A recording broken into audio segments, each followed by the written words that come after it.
خالد قدلي صحفي محمد سعيد عثمان أنبابي سامويل قبر عدناي أقربي إريتريان ميديا نتورك كبرات سمعتن تقاتلتن إزي بحاليوت إريتريان ميديا نتورك زدالو نهزباوي قالسن مسواتن زقلز مدرخي تسفايتين حكيم نحلافي نايت أهدو صقاي رأسهم كابتن بصوتو فليو كزراربو سلزدلي أبصموا أبوتات صبيو أبقت تسفاي كتور دخامي رأنا بري نسن بصوتن ملو ليتي عيدك قصن صقاي ناب تسفاي بممسا تسفاي دحاندينا تعانينا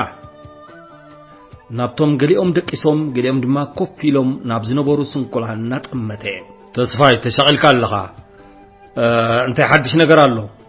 زغوانة أقام انتليو نقرأ نمو فتعك ندلي تسفايك أسيلونا بحنت قتل أمرحي سقايون صعبو أما أكل تخفلي دوب مبال بإيدونا ملكته الزبز آي حج تسويه كم تفلطو مهرمتو خبي دينيرو نغيسوا كل زكاء لنا قرنالو أبزبوتا خمن مسك قدام يسوقنا خوينولو سقاي أبقصو كبيت سكفتان نار أي نابتسو قربيلو بمرأي مسواتي نغريو دحر حجون كقاطمنا ايو حجي قداي قبر نقبر بلو هد إلو هو مسواتنا عنا حدش هيكونن بزوحات سوات كبيرنا اينا قبري أبعد خان مريت كان تاشقر اللو أستكفن زلو إذا سوو أبيك نقبرينا معاسكي حقها وحقها بحقاو من قدي أما قبر خنقبرو عين خلنينا أبقول انتقبرنا يون هزب قريء النايو اتعدتونا يسوء زتر عيونا يكونن مسوات قصديو الزناي قبر خونتات كفتح له اتم كلتا بسقوت بزعبات قداي ننوح تزرارهو مسقالوت بسقوتهم ونمخرو اتسو أبي قبر زبل حتو أواترهم نتو قداي فتحنا من داي صقاينا بيت صحفت زباقم برحرنتي إرترا بورت سودان كخيد وسنة اتفو جن مريت كساب زمسي أبزلو خصنا احتسمع بعمو اتا ترانزيت بزبل تصوع زنبرت هنسا قدم حجي زي تفلطهم بعينتهم فليات سبات كاب تقبل أستات شوعة أوارح أو طيران برت ترانزيت أبكوابي معرفو نفرت بورت سودان تركب هنسا أبتقوانتي نتوم انتها قروم سنكلو جغانو عكبان برت مهارم ترأسي ملمست حقو كلت أقاروم استقرص سنكولان تقاللتي نقمطولا هزباو قنبار استخاريا هنسايا أما فارق شنجعت 270 كبيد مهارم تزنبروم تقاللتي أبحرانا فاتأكيبوم يقليو نبرو يخون انبر بسنك مزلاقات خبابي وحسك خوناي كعلن صلاعي النادف ايك ساب حدايس لزبسحي كابتبو تاخ الليو توسري اتوم زفتنو بأقروم زي كلو دما بمكاين مسكبيد كأنزوهم ناب قبرو اتقعزو نتوحسنة حجونا يترقبن صلاعي بسيمنا وسحل سلس قسقسي تومسون كلان ناب قرقراس مرا قصلو دحر حاتير قزي اب عيت عسكيروم ناي مقلاي نتفتات كسلاسل جمري ازبوتا زون نتوم بسنك خبيد سنكلنا زستاقيو ليتن معالتن شعوق مكتتال زدليو موسيات امون السفراك خونا يكعلن كاب عيت لما اوشت مريت سودان ناب زركب جلحانتي قعزو جلهانت درجة مقطوك 45 سنتيغريد زبتصح أزي حرورون مدربداوي بحريات زلون بوتايو توم سنكلان بسنك قطيموم زنبري نباري سنكلنا يخلو أي نبرن قبو أتعلاليان خرخبوغانا بورسلان كبعزو توسنة اتودب ترانزيت اتبهال بعد 3 دربهنسا بغبرو واغا تخاريو أبورت سودان أسفرم بيت صحفت هزباو قنبار أبورت سودانن كفل محبراو قداين توم سنكلان كرم مئتاوم بأبالات حفاش ودبات زدلي مدلوات غيروم تصلحون تبوتا نتوم سنكلانن عليتومن حدش بمنبارو جن كرم حجي زي تفتنه زترري كال قدلي كونوم أستات 15 أبالات حكمنا نرعلي 250 سنكلان كاليو جمرو توم سنكلان دارغانبس وقفهم فلوي مكتتال زدليو نبرو توم عليتي تقاللاي سأنا تقلالي أخسوا يبلون بزبل أمنت ليتن معلتن بزي عرفتي كسرحو جمرو እቶም ስንኩላን ዝተፈላለዩ ማህረምትን ዓይነት ስንክልናን ነበሮም ገሊኦም ርእሶም ህሩማት ብምዃኖም ናወደቁ ዘንፈርፍሩ ገሊኦም አካላቶም ለሚሱ በዓረቢያ እምበር ብእግሮም ዘይንቀሳቀሱ ገሊኦም ኣብ ርእስ መልመስቲ ዓይነ ስውራንን ጽሙማንን ገሊኦም ክምገቡ ዘይክእሉ ዘርዚርካ ይውዳእን እቶም አባላት ተኸፋፊሎም ለይትን መዓልትን ኣብ ስራሕ ይዋፈሩ ነቶም ልዕሊ 250 ዝኾኑ ስንኩላን መግቢ ከዳልው ሕክምና ዘድልዮም ክሕክሙ ነታ በዓልቲ 2 ደርቢ ህንጻ ኸጽሪዩ ነቶም በዓላቶም ክምገቡ ዘይክእሉ ክምግቡ ዳርጋ 24 ሰዓታት ኣብ ስራሕ ይጽመዱ ነበሩ ነቶም ሙሉ አካላቶም ዝለመሱ ነብሶም ብቁስሊ በሻዕሻዕ ዝበለ እንትርፎ ትንፋስ ካልእ ዘይብሎም ምእላይ መወዳድርቲ ኣይነበሮም ካብኣቶም ኣዝዮም ህሱያት ሽንቶም ዘይቆጻጽሩን ከምዝተመገቡ ዘይርድኦምን ነበርዎም ብሰንኪ ቃንዛ ናይ መትኒ ነርቭ ደድሕሪ ውሑዳት ደቃይቕ ክትግምጥሎም ዝጠልቡ ስንኩላን እውን ነይሮም እዮም እንተዘይተገምጢሎም ኣብ ዕቆኦም ዝነበረ ቁስሊ መሊሱ ይረክስ መትንታቶም እናንፈርፈረ ብኹቱር ቃንዛ ስለ ዝሳቀዩ ንኽትግምጥሎም ይዕለብጡ እቶም አባላት ከዓ ነዞም ስንኩላን ክገማጥሉን ክሕክሙን ነብሶም ረሲዖም ይጋደሉ ነበሩ እቶም ብከቢድ ስንክልና ዝሳቀዩ ተጋደልቲ ነብሰ መኽኣል ሓደ ካብቶም ቀንዲ መትከላቶም ስለ ዝወሰድዎ ኣብ መዓልቲ ህይወት ስንኩላን አበርክቶ ንምግባር ኩል ግዜ ምጽዓሩ እዮም እቶም ኣብ ዓረቢያ ኮይኖም ክንቀሳቀሱ ዝኽእሉ ንጸገማቶም በዲዮም ብትግሃትን ተወፋይነትን መዓልታዊ ምስቶም አባላት መጎጎ ኣብ ምስንካት ሽቃቅ ኣብ ምሕጻብ ነቶም ነብሶም ዘይክእሉ ብጾቶም ኣብ ምእላይን ካልእ ስርሓት ኣብ ምስልሳልን ይነጥፉ ነበሩ እዚ ነቶም አባላት መሊሱ ኃይልን ሞራልን ይውስኸሎም ነበረ ተስፋይን ብጾቱን ሙሉ ለይቲ ኣብ ከምዚ ኩነታት ሓዲሮም እንከለው እዮም እቲ ብጻይ ዝተሰወየ በዚ ኣዝዮም ተሸቀሉ ኣበይ ከም ዝቀብርዎ ድማ ሓርበቶም ብባህሊ ህዝባዊ ግንባር ስውእ ብግቡእ ክቕበር ኣሎ ካብ ውሽጢ ጸላኢ ስውእ ንምውጻእ መስዋዕት ምኽፋል ልሙድ ተግባር ተጋዳላይ እዩ ዝነበረ ኣብ ሜዳ ኤርትራ ስውእ ኣብ ትሕቲ ጸላኢ ከይወድቕ እንተዘይኮይኑ ናይ ቀብሪ ሽግር ኣይነበረን ኣብ ሱዳን ግን እቲ ኩነት ዝተፈለየ ነበረ ከም ልምዲ ንስውእ ህዝቢ ክሪኦ ኣይግባእን ኣብ ምሕዳር ፖርት ሱዳን ከድካ ብስርዓት ክትቅበር ዝከኣል ኣይኮነን ምክንያቱ ኣብ ሕጋዊ መቃብር እንተቀቢርካ ሙሉእ ስነ ስርዓት ቀብሪ ክትገብር ኣለካ ወሬ ቀብር እንተተሰሚዑ ከዓ ኣብኡ ዝነብር ኤርትራዊ ክቀብር ክመጽ እዩ ብድሕሪዚ ወዲ መንዩ ዝብል ሕቶ ክለዓል ግድን እዩ ጸጋይ ካብ ቤት ጽሕፈት ክሳብ ዝምለስ ተስፋይን ብጾቱን ብዛዕባ ቀትሪ ብዙሕ ሓሰቡን ተሰራረቡን ኣብ ጎልጎል ክቀብሩ ኣይክእሉን እዮም ኣብ መቃብር ከተማ ምቅባር ከም ዘይከኣሉን ገምገሙ ስውእ ሒስካ ናብ ማዕስከር ህዝባዊ ግንባርን ሰዋኪንን ምኻድ ድማ መጓዓዝያ ዝሓትት ብምዃኑ ዝከኣል ኣይነበረን ስለዚ ጉዳይ ቀብሪ ኣሽቃሊ ኾነ ተስፋይን ብጾቱን ብዛዕባ እቲ ጉዳይ እናተሸገሩ ጸጋይ ካብ ቤት ጽሕፈት ተመልሰ እቶም ኣብ ሱዳን ዝነበሩ ስንኩላን ምሕዳሮምን ርክቦምን ምስ ክፍለ ማሕበራዊ ጉዳይ እዩ ዝነበረ ኣብ ከምዚ ዝኣመሰለ ህጹጽ ፍታሕ ዘድልዮ ጉዳይ ግን ኣብ ፖርት ሱዳን ምስ ዝነበረ ቤት ጽሕፈት ህዝባዊ ግንባር ይራኸቡ ነበሩ ጸጋይ ምስቲ ቤት ጽሕፈት ብምርዝዳ እቲ ስውእ ህዝቢ ኣብ ዘይንቀሳቀሰሉ ከባቢ ማዕርፎ ነፈርቲ ብለይቲ ክቅበር ዝብል መምርሒ ሒዙ መጽ ብመሰረት መምርሒ ህዝባዊ ግንባር ዝኾነ ስውእ ኣብቲ ዝተሰውኦ ቦታ ክቅበር ኣሎ እዚ መምርሒ ዝግን ኣብ ሱዳን ኣጸጋሚ እዩ እቲ ዝነበሮም ጸገም ፍታሕ ስለ ዝረኸበ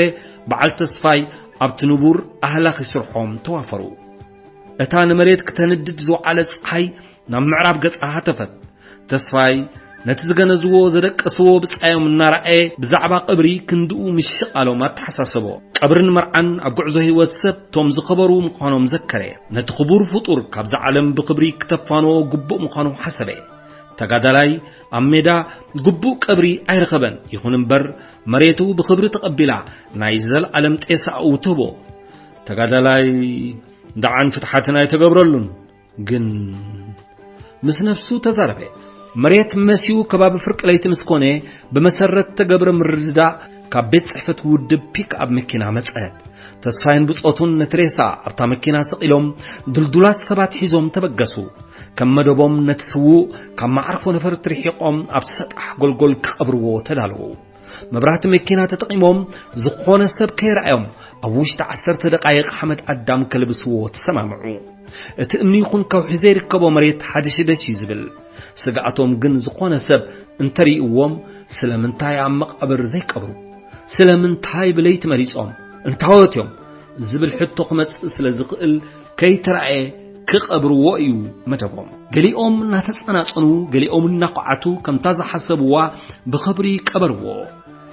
ዝክረ ሰማዕት ገይሮም ድማ ናብ ቦታኦም ተመልሱ እታ ተሻቕሎም ዝነበረት ጉዳይ ቀብሪ ስለ ዝተፈትሐት ንሽዑ እፎይታ ተሰምዖም ሓመዶም ነጊፎም ድማ ዕረፍቲ ናብ ዘይህብ ስራሕ ምእላይ ውግኣት ኣተው ቶም ስንኩላን ካብ ፀሓይ ጀልሃንቲ ተገላጊሎም ኣብ ጽቡቕ ገዛ ማይ ኤሌክትሪክ ሕክምናን ቅሳነትን ዝረኽብሉ ሃገር ከም ዝዕቀቡ ስለ ዝተገብረ ገሊኦም ሓውዮም ቃልሶም ክቕጽሉ ናብ ሜዳ ክምለሱን ከለው ገሊኦም ድማ ኣብኡ ከም ዝተሓጋገዙ ተገብረ ኣካዳሚያዊ ትምህርቲ ሞያን ፖለቲካን ድማ ተደራቢ ንጥፈታት ናይቶም ኣባላት ኮነ ኩናት ኣብ ሜዳ ይቕጽል ከቢድ ማህሰይት ዝነበሮም ተጋደልቲ ድማ ናብ ሱዳን ይስደዱ ብኡ መጠን ድማ መስዋዕቲ ይውስኽ ተስፋይን ብጾቱን በተተጠቕምሉ ኣገባብ ካብ ሰብና ተሓብኡ ኣስታት 4 ስውኣት ኣብ ከባቢ ማዕርፎ ነፈርቲ ምስ ቀበሩ ኩነታት ኣይጣዕመን ኣብቲ ከባቢ ሰባት ብለይቲ ክንቀሳቀሱ ጀመሩ መብራህቲ መኪና ወሊዖም ከይቀብሩ ሰጊኦም ብጸልማት ድማ ዝከኣል ኣይነበረን ስለዚ ካልእ ብልሓት ክፈጥሩ ግድን ነበረ እታ ስው ኣበይ ቀበር እትብል ሕቶ ሕጅውን ተልዓለ ድሕሪ ብዙሕ ክትዕን ምዝራብን ኣብቲ ከባቢ ጽምው ዝበለ መቃብር ከም ዘሎ ተሓበሩሞ ተስፋይን ተስፋጤንን ወልደ ስላሴን ዕቁባዝን ካልኦትን ነቲ ቦታ ከጽንዕዎ ተሓበሩ ናብቲ መቃብር ከይዶም ከመይ ከም ዝመስልን ብከመይ ከም ዝጥቀሙሉን ኣጽኒዖም ተመልሱ ማዓጹ ክፉትን ዋርድያ ከም ዘይብሉን ስለ ዘረጋገጹ ስም ስለቀሰ ብለይቲ ክቐብሩ ተሰማምዑ ግዜ ሻድሸ ወራር ስለ ዝነበረ ስውኣት እናወሰኸ ኸደ እቶም ተጋደልቲ ብዙሕ ግዜ ክቐብሩን ተተራይኦም ኣብቲ ከተማ ዝቕመጥ ኤርትራዊ ምስ ዝነበረ ፈኸራታት ስርዓት ደርግ ደቀናታ ሃስዮም ኢሉ ምንት ኸይሻቕል ምስጢር ቀብሪ ልዑል ጥንቃቄ ጠለበ ነቶም ስንኩላን ውን የሻቕሎም ነበረ ኣብታ ምእንተ ኣስንከሉላ መሬት እምበር ኣብ ሱዳን ክቕበር ዝደሊ ኣይነበሮምን ኣብዚ ዓድኻ መንባር ኣይጥዑም ቀብሪ ኣይጥዑም ኩሉ ኣይጥዑም በቃ ሓመድ መሬትካ ዝመስልዎ የለን እናበሉ የስተንትኑ ነበሩ ኩነታት ናይቲ መቃብር ምስተፈልጠ ሽግር ቀብሪ ተፈትሐ መስዋዕቲ ምስ ዘጋጥም ለይቲ ከባቢ ሰዓት 1 ናብቲ መቃብር ብምኻድ ብቁልጡፍ ምቕባር ተኻእለ እቲ ንባዕሉ ሁሩም ርእሲ ዝነበረ ድሓርግን ተመሓይሹ ሓኪም መምህር ሙዚቀኛን ሳርቶን ዝኾነ ወልደ ስላሴ ዕቁባዝጊ ሓኪም ናይቶም ስንኩላን ዝነበረ ተስፋይ ተስፋጼንን ካብቶም ብተደጋጋሚ ዝቐብሩ ዝነበሩ እዮም ብኸምዝን ናቐጸሉ ሓደ ለይቲ ክቐብሩ ምስከዱ ማዕጾ ናይቲ መቃብር ተዓጽዩ ሓለዋ ወታደራት ድማ ነቲ መቃብር ከቢቦም ጸንሕዎም እንታይ ከም ዝገብሩ ጠፍኦም ሓለፍትን ኣባላትን ብሓባር ዘተዩ ድሕሪ ክትዕን ምዝራብን ብዘይካ ኣጥቆም ዝነበረ መቃብር ካልእ ኣማራጺ ከም ዘየለ ደምደሙ ሽዑ ሓደ ሓሳብ መጸ እቲ ዛሬባ ነዊሕ ስለ ዝነበረ ሓለውቲ ብዘይብሉ ወገን ነጢሮም ክቐብሩ ሓሰቡ ነትሱ ኣብ መኪና ብምስቃል ኣግፊሖም ብምጥዋይ ነታ መኪና ኣብ መንደቕ ኣጸግዕዋ ክልተ ሰባት ካብ ልዕሊ መኪና ኣብ መንደቕ ደየቡ ክልተ ካልኦት ድማ ድሕሪኦም ሰዓቡ እቶም ናብቲ መቃብር ክወርዱ ተዳለው ነጢሮም ኣብ ውሽጢ መቃብር ኣተውሞ ኣፍራዛን ባዴላን ተቐበልዎም እቲ መሬት ሙት ስለ ዝኾነ ኣብ ሓፂር ግዜ ጉድጓድ ኳዓተ እቶም ኣብ ልዕሊ መንደቕ ዝደየቡ ድማ ነቲ ሬሳ ቀበልዎም ዕዉት ስርሒት ቀብሪ ፈጺሞም ናብ ቦታኦም ተመልሱ እቶም ሓለዋ ለይቲ ይዝንግዑ ስለ ዝነበሩ እዛ ኣዘንጊዕካ ናይ ምቕባር ስርሒት ዝኾነ ሽግር ከየጓነፋ ንነዊሕ እዋን ቀጸለት ሓንቲ ለይቲ ኣጋ ፍርቂ ለይቲ ምስ ኮነ እታ ፒክ ኣብ ደበኽ በለት ተስፋይን ወልደ ስላሴን ምስ ካልኦት ብጾቶም ነታ ዝተሰውአት ብጽይቶም ኣብታ መኪና ስቂሎም ተበገሱ ነታ መኪና ኣብቲ መንደቕ ኣጸጊዖም እቶም ሓለዋ ኸይሉ ቀስ ገይሮም እናንቀሳቐሱ ተጸናጸኑ ድምጺ ነበረን መሬት ግብ ዝበለ ጸልማት እዩ ዝነበረ በዓል ወልዳት ነቲ ኩነታት ምስ ተረጋገጹ ካብ ልዕሊ መኪና ክልተ ሰባት ናብ መንደቕ ደየቡ ቀጺሎም ክልተ ካልኦት ኣብ ዝባን መንደቕ ሓኾሩ ቶም ቀዳሞት ነጢሮም ኣብ ውሽጢ መቃብር ምስ ዓለቡ ወልዳትን ተስፋይን ነቲ ሬሳ ክቕበልዎም እናተዳለው ርሕቕ ኢሉ ድምፂ ሰምዑ ስርሖም ኣቋሪጾም ጽንበሉ ሓለዋ ከይኮኑ ኣዝዮም ሰጉ ነናሓድሕዶም ተጠማመቱ ኣብ ውሽጢ ደቃይቕ ደባን ላምፓዲና ዘብሩ ሰብረት ሓለዋ ናብኣቶም ክመጹ ረኣዩ እንታይ ንግበራታ እንታይ ንግበር ብምባል ነናሓድ ሕዶም ተሓታተቱ ወልዳትን ተስፋይን ከደይብዎ ንዝሓሰቡ ሬሳ ኣብፃዮም ኣብ ልዕሊ መኪና ቀመጥዎ ኣብ ተሓጻር ህሞት ኣብ ርእሶም ብዙሕ ሓሳባት መጽ ካህድሙ ወይ ነቶም ሓለዋ ኸጽንሕዎም ኣብኡ እንተጸኒሖሞም ዝመጽእ ሽግራት ኩሉ ተራዮም ቶም ወታደራት እንተሪኦሞም እንታውነቶም ከረጋግጹን መኪና ክፍትሹን እዮም ሬሳ ምስ ረኣዩ ዓብይ ሰበብ ክመጽእ ምዃኑ ኣይተጠራጠሩን እቲ ሬሳ እንተዋዩ ስለምንታይ ብዘይ ሕጋዊ ኣገባብ ተቐቢሩ ነዚ ሰብ ባዕላትኩም ስለ ዝቐተልኩሞ ኢኹም ተሓቢእኩም ትቐብርዎ ዘለኹም እዝን ካልእ ሓሳባትን ኣዋጥሮም እቶም ወታደራት ግድን ስጉምቲ ክወስድሎም ምዃኖም ኣይጠፍኦምን ኣብ ተሓጻር ህሞት ዝገብርዎ ሓርበቶም እቶም ኣብ ዝባን መንደቕ ዝነበሩ ብጾት ነቶም ኣብ ውሽጢ መቃብር ኣትዮም ዝነበሩ ኣብ ሓጺር ግዜ ስዒቦም ኣደየብዎም ነጢሮም ኣብ ልዕሊ መኪና ወረዱ ወልዳትን ተስፋይን ውሳኔ ንምውሳድ ነናሓድ ሕዶም ሕሽክሽክ በሉ ቶም ወታደራት ቀረቡሞ ዝወለደት ትውለድ ንህደም ተባሃሉ ቶም ወታደራት እንተተኩሶም ግን ዝኸበደ ሓደጋ ከም ዝመጾም ኣይተጠራጠሩን ኩሉ ጸገም እንተጸንሑ ተሓታትነት እንተሃደሙ ከኣኻል ሓደጋ ነቲ መርሕ መኪና ንኺት በልዎ እታ ሬሳን ቀባሮን ጻዕነት ፒክኣፕ ብርሃና ነቲ ጸልማት እናቐደደ በትሰጥ ዝበለ ጎልጎል ተሓንበበት ቶም ወታደራት ነታ መኪና ምስ ረኣዩ ድድሕሪኣ ሰዓቡ እታ መኪና ግን ከም ንፋስ ተወንጨፈት መኪና ምዃና እምበር እንታይ ክትገብር ደው ከም ዝበለት ኣይፈለጡን እናተጠራጠሩ ድማ ካብ ምትኳስ ተቆጠቡ እታ መኪና እናተሓንበበት 15 ኪሎ ሜትር ብምኻድ ኣብ ከባቢ ራፋይነሪ በጽሐት ኣብቲ ቦታ ጽሙው ዝበለ ጎልጎል ረኸቡሞ ቶም ወታደራት ብእግሮም ክንድኡ ክስዕብዎም ከም ዘይክእሉ ስለ ዝገመቱ መኪና ደው ኣቢሎም ወረዱ እቲ ቦታ ንቐብሪ ምቹእ ስለ ዝነበረ ነታ ብጽይቲ ኣብኡ ክቐብርዋ ብምውሳን እናተበራረዩ ክዕቱ ጀመሩ እቲ ጉድጓድ ምስቲ ተዳለወ ሬሳ ከም መኪና ኣውሪዶም ናብቲ ጉድጓድ እናኸዱ ክልተ ሰባት ናብኦም ክመጹ ረኣዩ እቲ ጉድጓድ ካብ መኪና ርሕቕ ኢሉ ስለ ዝነበረ ሬሳ ናብ መኪና ክመልሱ ዕድል ኣይነበሮምን ቶም ሰባት እንታወት ምዃኖም እውን ኣይፈለጡን እቲ ኣጋጣሚታት ገሪምዎም ነናሓድ ሕዶም ተጠማመቱ እቶም ሴፍ ዝተኸልከሉ ክልተ ሰብ ጀለብያ ሸነን እናበሉ ናብቶም ተጋደልቲ ቀረቡ በዓል ተስፋይን ወልዳትን ዝኾነ መከላኸሊ ኣይነበሮምን እቶም ሰብ ሴፍ ነቲ ሬሳ እንትሪኦም ከይሕብሩን ካልእ ስጉምቲ ከይወስዱን ኣዝዮም ሰግኡ ብቕልጡፍ ነቲ ሬሳ ብድሕሪኦም ከዊሎም ትኽ ኢሎም ደው በሉ እቶም ሰብ ሴፍ ደው ኢሎም ነቶም ተጋደልቲ ጠመትዎም እሞ በዓል ወልዳት እውን ጠመትዎም ክልቲኦም ተጠማመቱ ድሕሪ ገለ ደቃይቕ ትኽ ኢሎም መንገዶም ቀጸሉ በዓል ወልዳት ድማ ስጋኣቶም ስለ ዝተቐንጠጠሎም ብቕልጡፍ ነቲ ሬሳ ቀቢሮም ናብ ቦታኦም ተመልሱ ታተካሊት ለይቲ ድማ ከም ካልኦት ለይትታት ንነብሳ ክትብል ወግሐት ነቲ ዘጋጠመ ሽግር ኣባላትን ሓለፍትን ፈሊጦም እዮም ይኹን እምበር ሕጂ እውን ካልእ ኣማራጺ ኣይነበረን እቲ ኣዘንጊዕካ ናይ ምቕባር መደብ ቀጸለ ብኸምዚ እናቐጸለ ናጽነት ኣርከበ እቶም ጀጋኑ ነቲ እናተሸቆረርካ ትነብረሉ ዓዲ ስደት ደሓንኩን ብምባል ናብ ኣስመራ ኣተው እቲ ንዓመታት ሃንቀው ዝበሎም ህዝቦም ድማ ተኣምራታዊ ኣቀባብላ ገበረሎም ባህጎምን ዕላማኦምን ስለ ዝተዓወተ ድማ ስንክልድነኦም ስልማት መስዋዕቶም ድማ ሃገራዊ መባእ ቆጸርዎ እታ ንዓመታት ተዓቕብላ ህንጻ ትራንዚት ድማ ኣብ ኣእምሮ ናይ ነፍሲ ወከፍ ስንኩል ተሳኢላ ኣላ እዞም ስንኩላንን ኣለይቶምን ድሕሪ ናጽነት መስዋዕቲ ኣብ ዘጋጥመሉ እዋን ስውእ ብኣሽሓት ህዝብን መካይንን ተዓጅቡ ታሪኽ ህይወቱ ተነቢቡ ብኽብሪ ክቕበር ክርእዩ ከለዉ ኩሉ ግዜ ንቐብሪ ዘሕለፍዎ ካልእ ገድሊ ይዝክሩ هو مركز